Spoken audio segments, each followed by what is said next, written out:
Hi, my name's Dane and welcome to 5 Bookish Facts. Let's go! Today we are looking at 5 bookish facts about Westeros, which is obviously the setting for George R.R. Martin's A Song of Ice and Fire series. But it doesn't matter whether you've seen the TV show or read the books, because all of this is pretty much kind of applies to both. So without further ado, I'm going to get started before I drop these books and before winter arrives. Winter is coming.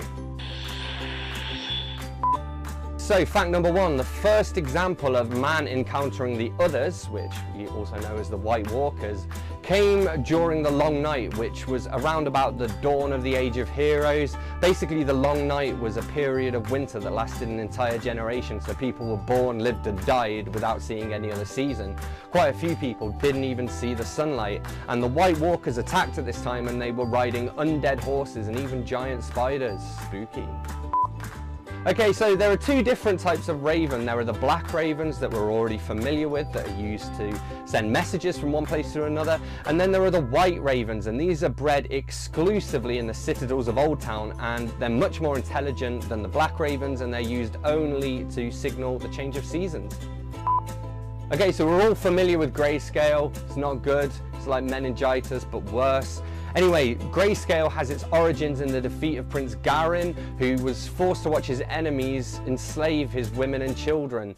And as part of his attempt to kind of get his own back on them, he asked the Mother Rhoyne for help, and the Mother Rhoyne flooded all of the rivers and the waterlands and spread a lot of disease and pestilence, got all biblical on their asses, and the Valyrian invaders were struck down with grayscale, and that's the kind of where it all began. Okay, so the drowned god, who the Ironborn worship, he's the only god in, or I say he, who knows, but it's the only god in Westeros that doesn't have any temples, it has no religious texts, it has no religious idols. It's passed down entirely through kind of word of mouth from older priest to young acolyte, and actually many of the priests of the drowned god are illiterate, they can't read or write. And last fact, there's a city at the end of the world that's known as Asshai, and it's known for being built out of kind of black marble, and it's cold to the touch, it's kind of slimy, absorbs the sunlight, and it's a dark, dark place. There are no children there, there are no animals there, and it's basically a wretched hive of scum and villainy, full of kind of necromancers and wizards and magicians and warlocks, red priestesses, all of these people you don't want to meet on a dark night, so don't go there.